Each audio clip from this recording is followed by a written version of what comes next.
Hi guys, it's Emma. Welcome back to my channel, or if you're new here, welcome to my channel. For today's video, I'm going to be showing you how I tan at home. Since quarantine has started, I've been getting really into self-tanning. Today's video is in collaboration with Loving Tan, who kindly sent me all of the products I'm going to be using today, so thank you to them. Also, this is not sponsored. They're not paying me to say any of this. During lockdown, I've tried several different brands of tanner, and honestly, nothing is compared to this. And if you know anything about self-tanning, then you've definitely heard of Loving Tan because they're like the most popular tanning brand. But if you're interested in trying any of their products, their website will be linked in the description down below. And I do have a code, it's Emma Claire, that you can use to get a free tanning mitt, which is very good. I just thought this video would be helpful to anyone who's new to tanning and maybe doesn't know what they're doing, because there's definitely a lot of things that can go wrong with self-tanning if you don't do it properly. So I'm going to be showing you my step-by-step process on how to self-tan.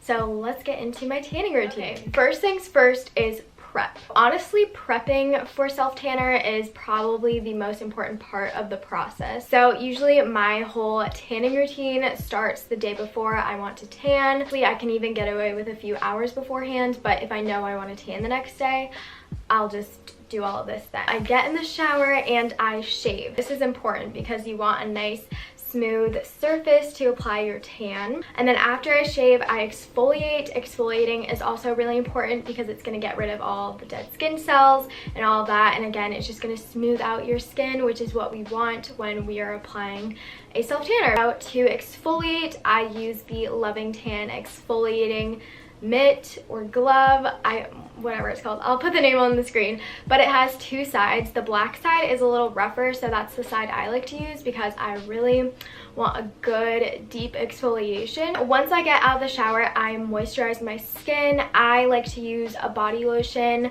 that's aimed towards like soothing or healing because I am prone to getting razor bumps and ingrown hairs when I shave. If you don't know what ingrown hairs are, they're like, I don't even know how to explain it, but it really hurts and they're red and they're terrible. This is very important. I moisturize all the dry areas of my body, so like my elbows, my knees, and my ankles. And this is important. Everyone should do this. That is all the prep work done. So then I either wait a few hours. You have to wait. You can't do this immediately, or I just do it the next day. You will have little brown dots of tanner in like the pores of like the hair pores, and it won't look very good, speaking from personal experience. So now I'm ready to actually apply the self-tanner. So in today's video, I used the Loving Tan 2 Hour Express Deluxe Bronzing Mousse in the shade medium, and the Deluxe Face Tan also in the shade medium. I'm going to be applying all of this with the tanning mitt that you can get for free with my code if you want. I first start with my arms and my legs, and I do about 2 to 3 pumps per section. There's not much to it. You're just blending it into your skin. You want to do it a little bit fast because it does dry pretty fast. It's like 60 seconds quick dry or something like that, but don't do your hands like that. I do something a little bit different with my hands. I take a makeup brush, so I would say a thicker kabuki brush is what you want to use, but I don't have one, so I just use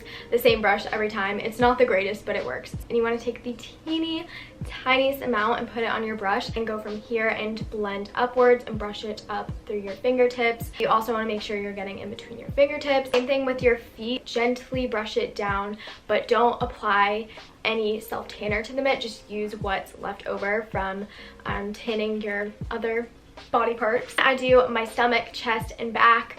Pretty basic. Again, there's not really much to it. The back can be kind of difficult. I can reach it. I do struggle a little bit, but if you can't reach your back, just get someone to help you if you can. When I get to my neck, I use a makeup brush again. I do use the actual tanning mousse for this part. I just put a little pump on the makeup brush and just blend that up. Remember to get like behind your neck, and I blend it up to underneath my like chin, like my jawline area. For my face, I'm going to use the makeup brush again, but I'm going to use the face tanner, which is really great because it's actually formulated for your face. I'll just blend that all over my face. So this is what it looks like after 2 hours before showering. is that how you say that? Showering. Seriously, it looks so good and like so natural. Yeah, I don't know if you can tell on camera, but it looks so good. I'm gonna hop in the shower and get it all off, and I will see you guys after. So this is the final result of my tan. Look at that color.